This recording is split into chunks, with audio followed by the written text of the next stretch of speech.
Hello viewers, hope you are doing well. आज की video में हम इंसाइट टैब देखेंगे और ये हमारी सीरीज की सेकंड वीडियो है। आप इस वीडियो को end देखिएगा ताकि आप जो है साथ साथ इसको सीख सकें। अगर आपने पहली वीडियो नहीं देखी तो उसको लाजमी देखें और हमारा चैनल सब्सक्राइब कर दें। Let's start our video. Let's start with the inset tab. आज की वीडियो में हम इस वाले टैब को देखेंगे। प्रीवियसली हमने फाइल और होम टैब को देखा था। तो मैंने अगर कवर पेज की बात करें तो यहाँ से अपने डॉक्यूमेंट का कवर पेज ऐड कर सकते हैं। कुछ जो यहाँ पर ऑलरेडी मेड है, इसके अलावा आप ऑनलाइन भी सर्च कर सकते हैं। फॉर एग्जाम्पल, मेरी कोई असाइनमेंट है, कोई प्रोजेक्ट है और उसके ऊपर मैं कोई कवर पेज ऐड करना चाहता हूँ।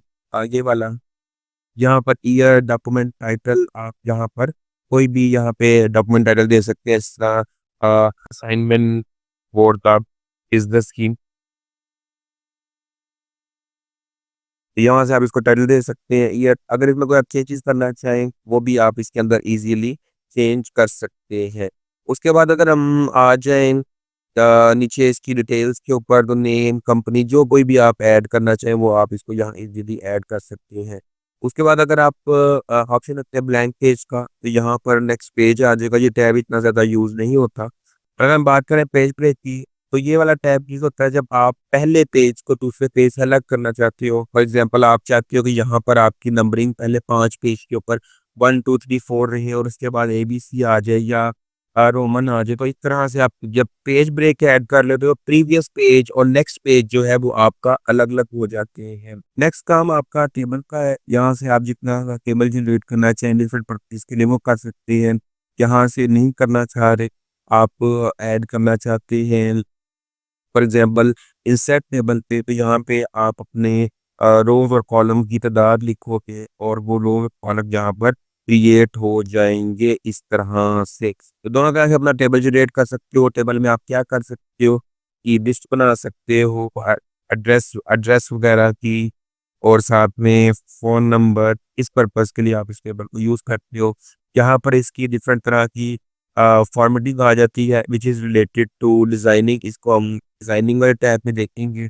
अगर हम वापस आए रिसेंट पेज के ऊपर, नेक्स्ट काम है पिक्चर का। पिक्चर आपको हेल्प आउट करती है। कोई भी पिक्चर्स को आप जहाँ पर ऐड करना चाहो जो आपके पीसी में सेव है, यहाँ से आप उसकी पिक्चर ऐड कर लोगे। उसको आप अगेन बड़ा थोड़ा छोटा कर सकते हो, लेकिन ये फॉर्मेटिंग से रिलेटेड है। इंसर्ट टैब के अंदर आप इसको ऐड कर सकते हो। ऑनलाइन पिक्चर्स को ऐड कर सकते हो। ऑनलाइन पिक्चर्स में आपके पास ऑप्शन है शेप्स का। आप डिफरेंट तरह की शेप्स ड्रॉ करना चाहते हो, उसको आप यहाँ से ड्रॉ कर लो। किसी की तरफ मार्किंग करनी है, इस मार्किंग को आपको कम या ज़्यादा करना है, तो आप दोनों तरह से इसको लेके चल सकते हो। हर तरह की शेप को आप यहाँ से ऐड कर सकते हो बेस्ड ऑन योर डॉक्यूमेंट। जिस तरह की भी आपकी रिक्वायरमेंट है आप उसको यूज़ करो। ये शेप ज़्यादातर यूज़ होती है कोई चीज़ को हाईलाइट करने के लिए, कोई प्राइस टैग बनाने के लिए।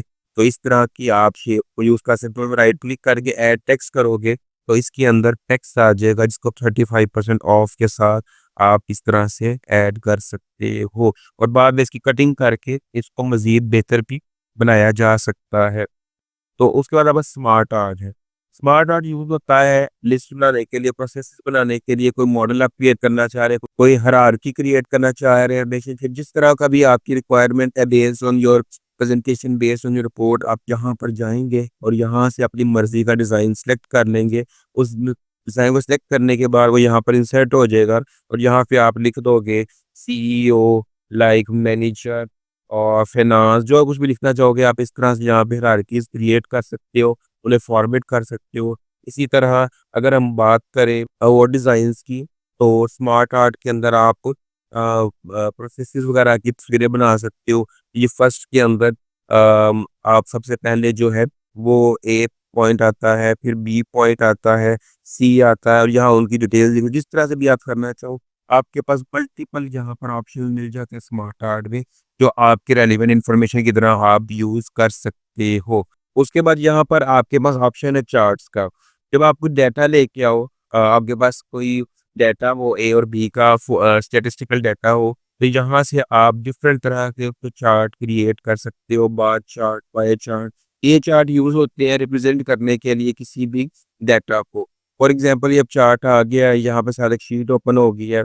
मैं ये देखना चाहता हूँ कि राइस की जो प्राइसेस है वो 2015 में कितनी थी, 2016 में कितनी थी, 2017 में कितनी थी, 2018 में कितनी थी। तो मुझे आइडिया हो जाता है कि महंगाई बढ़ रही है, कम हो रही है। जो भी मैं देखना चाहूँ यहाँ मैं ईयर्स एंटर करूँगा और यहाँ देखूंगा जी राइस जहाँ पर फॉर एग्जांपल जो सेल्स थी राइस की, प्राइसेस थी, सेल्स थी जी 1 लाख रुपया सेल्स थी। जहाँ पे अगले क्वार्टर में जो सेल्स है और देखिए साथ साथ पाई चार्ट चेंज हो रहा है, 50,000 थी और यहाँ पर जो थी वो 2 लाख थी और यहाँ पर जो है आपकी सिर्फ 30,000 की सेल हुई है 2018 में। तो यहाँ से आप देख सकते हो कि आपका सबसे ज़्यादा हिस्सा जो है वो 2017 ने लिया है। सबसे ज़्यादा सेल आपको इस तरह का ग्राफ ना देखोगे रिप्रेजेंट रिपोर्ट्स के अंदर जहाँ सेल्स वगैरह का प्रेजेंट डाटा करना है, तो इससे देख के फौरन पता लग जाता है कि सबसे ज़्यादा हिस्सा 2017 ने किया।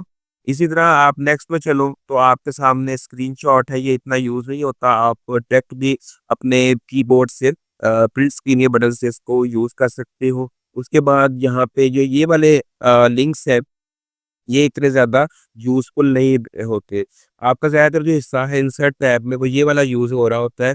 कमेंट सेक्शन यूज़ होता है तब जब आपने कोई भी किसी डॉक्यूमेंट आपके पास चेकिंग के लिए आया है और आप चाहते हो कि आप उसको रिव्यू करके भेजो, उसके ऊपर कमेंट करके भेजो, तो उसको आप यूज़ कर सकते हो इस पर्पज़ के लिए। वो आपका इधर इसलिए यूज़ होगा। ये जी मेरे पास डाटा आ गया, अब मैं जाता हूँ इनसेट के अंदर और कमेंट करना चाहता हूँ। तो यहाँ देखिए कि आई सॉइल ट्राई के साथ में ये हाइलाइट हो गया। मैं यहाँ पे अपना रिव्यू ऐड कर सकता हूँ, चेंज दिस, इसको चेंज करो, या मैं साथ में ऐड कर सकता हूँ और राइट मोर प्रोफेशनली। इसी तरह के मैं कमेंट में समझता हूँ कि ये लाइन को मैं चेंज करना चाहता हूँ तो मैं यहाँ पर कमेंट पर वो से ऐड करूँगा और मैं कहूँगा दिस इज नॉट करेक्ट। इस तरह की जो पर चेकिंग के लिए यूज करता हूँ, जब मैं इसको सेंड कर दूंगा नेक्स्ट पर्सन को, वो इन कमेंट्स को देख के अपनी जो राइटिंग्स वगैरह है उसको वो ठीक कर लेगा। उसके बाद बात करें पेज नंबर्स की, तो इंसर्ट में से आप पेज नंबर ऐड कर सकते हो, top of the page, bottom of the page. For example यहाँ से मैं ये वाला स्टाइल ले सकता हूँ, सेंटर वाला, साइड वाला या वन पेज में। जैसे इसको करूँगा तो ये पेज यहाँ पर क्रिएट हो जाएगा और जैसे ही मैं अगले अगले पेज पे जाता जाऊँगा तो ये साथ साथ पेज क्रिएट करता जाएगा। आप जो सा मर्जी साइज सेलेक्ट करें, डिज़ाइन सेलेक्ट करें, वो डिज़ाइन यहाँ पर इंसर्ट हो जाता है। अगेन मैं आपको दिखाया तो पेज नंबर में से हम टॉप ऑफ द पेज पे जाते हैं तो यहाँ पे डिफरेंट तरह के पेज के स्टाइल्स आ रहे हैं। मैं करना ही चाहता हूँ कि पेज 1 और 1 2 और 2 करना चाहता हूँ। ये देखिए यहाँ क्रिएट हो गया, बता रहा है टोटल 7 पेज है और पेज 1 जो है वो ये है और अगर मैं यहाँ रैंडमली यहाँ चला जाऊँ तो ये पेज नंबर 4 है। इस तरह से आप इसको यूज़ कर सकते हैं। उसके बाद बात करें हेडर और फुटर की, आप यहाँ से हेडर फुटर के डिफरेंट स्टाइल ऐड कर सकते हो, उसमें कुछ लिख सकते हो। मैं यहाँ लिखना चाहता हूँ कि ये है मेरा जो है वो एपीसी डॉक्यूमेंट है, कोई भी नाम। आपका हेडर और फुटर का फ़ायदा ये होता है कि ये एक दफ़ा ऐड करने के बाद आपके हर पेज के ऊपर आप चाहे लास्ट पेज पे चले जाइए ऑटोमेटिकली ऐड हो जाता है। इसी तरह अगर फुटर की बात करें तो फुटर के अंदर भी ये इस तरह से मैं अगर एंटर करूँ तो यहाँ पर 3 तरह के नोट हैं। फॉर एग्ज़ाम्पल यहाँ मैंने दिया ये कौन-सी यूनिवर्सिटी है, ठीक है? और साथ में लिख दिया ये तब जो है वो फेज़ 2 हुआ था, इस तरह कुछ, और यहाँ पे मैंने कुछ एबीसी मज़ीद लिख दिया, तो वो हर पेज के ऊपर ये चलता जाएगा। हेडर और फुटर आपके इस पर्पज़ के लिए यूज़ होते हैं। इनसाइड टैब की अगर बाकी फीचर की बात करें, उसके आगे आपका टेक्स्ट बॉक्स आ जाता है। जो यहाँ से आप कोई रैंडम टेक्स्ट बॉक्स दे सकते हैं, कोई ऑलरेडी डिज़ाइन, या आप अपना भी ड्रॉ कर सकते हैं। टेक्स्ट बॉक्स में रखने का फ़ायदा ये होगा आपको, इस टेक्स्ट बॉक्स को आप किसी भी पिक्चर के ऊपर कहीं भी प्लेस कर सकते हैं। फॉर एग्ज़ाम्पल इसको मैं यहाँ से जहाँ मर्ज़ी मूव कर सकता हूँ। इसका कोई इसी तरह इसकी शेप चेंज कर सकता हूँ, इसको इस तरह से मैं कर लूँ, लंबा कर लूँ। इसको हम स्पेसिफिकली मतलब आपका पिक्चर्स के ऊपर लगाने के लिए, या जहाँ पर आप इसको प्लेस करना चाह रहे हैं अपनी मर्ज़ी से, जहाँ की किसी सीक्वेंस में नहीं रखना चाह रहे, वहाँ पे यूज़ हो जाएगा। इसी तरह इसके दीगर पर्पसेस भी हो सकते हैं। बहरहाल आप यहाँ से जो है वो टेक्स्ट बॉक्स इंसर्ट कर सकते हो। इसका एक और काम बताऊँ, जिस तरह यहाँ से मैंने शेप एडिटर की डिपॉज़िट ली ये वाली, और इसके अंदर मैं चाहे तो ऐड टेक्स्ट कर दूँ। अगर मैं ऐड टेक्स्ट करूँगा ना तो वो सिर्फ़ इसी विदिन द फ्रेम रहेगा।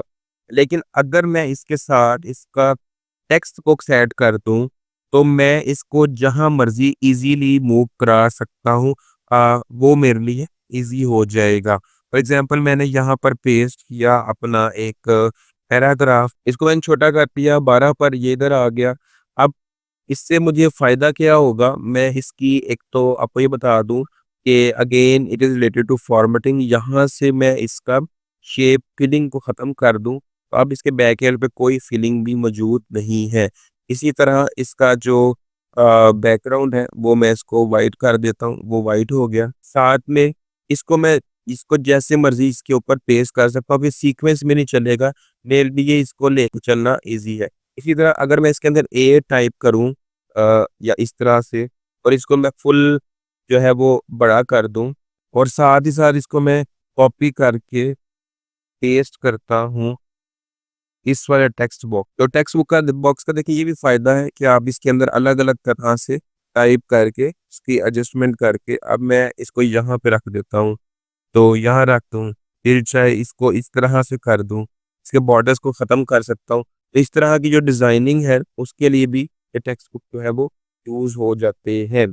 अब उसके बाद हमारे पास रह गया जी ये signature line, date and time, ये दोनों चीज़ें यूज़ होती हैं। आप यहाँ पर करंट डेट एंड टाइम अपने किसी फॉर्मेट के अंदर एंटर करना चाह रहे हैं, फॉर एग्ज़ाम्पल यहाँ पे कोई तरह का डॉक्यूमेंट है, तो इसको आप यहाँ से इज़िली पेस्ट कर सकते हो। इसी तरह सिग्नेचर लाइन कोई ऐड करना चाह रहे हो, तो यहाँ पे अपना सिग्नेचर करके वो ऐड करोगे तो वो साथ साथ चलते रहेंगे। उसके बाद फाइनली जो आपका सिंपल्स वाला कॉलम है, ये यूज़ होता है मैथ के लोगों के लिए। वो यहाँ से अपने इक्वेशन के अकॉर्डिंग कोई भी ऐड करेंगे, जनरल यूज़ का नहीं है, तो मैं इसको सिर्फ रैंडमली बता देता हूँ। फॉर एग्ज़ाम्पल ये इस तरह से था मैंने, अब यहाँ मैं जो मर्ज़ी वैल्यू जो है मैथ वाले लोग जो है फिज़िक्स वाले लोग पुट करके अपना काम कर सकते हैं। एन की जगह मैं यहाँ पे 5 रख दूँ, जो भी है वो एक इक्वेशन एक फॉर्मेट में ऊपर-नीचे बनी बनाई आ जाती है। इसमें आपको मल्टीपल तरह की इक्वेशंस मिल जाती हैं, जिनके साथ काम करना ईज़ी है। और फाइनली जो है आपके सिंबल्स की बात करें, तो बाद में हमारे डिफरेंट सिंबल्स होते हैं, जो हमें कीबोर्ड में नहीं मिल रहे होते, तो उनको आप यहाँ से यूज़ करते हुए आप क्रिएट कर सकते हो। कॉपीराइट का सिंबल हो गया, उसके अलावा ये डिफरेंट तरह के मैथमेटिकल सिंबल्स हैं, इन्फिनिटी है, इस तरह के सिंबल्स को आप यहाँ से इंसर्ट कर सकते हो। ये जो सारा रिव्यू था वो आपका इंसर्ट पेज का था। इंसर्ट पेज से आप ये टैब्स को ऐड कर सकते हो और अपने डॉक्यूमेंट के अंदर इनको यूज़ कर सकते हो। अभी तक के लिए इतना ही, मिलते हैं आपसे नेक्स्ट वीडियो में, तब तक के लिए मुझे इजाज़त दें। अल्लाह हाफ़िज़।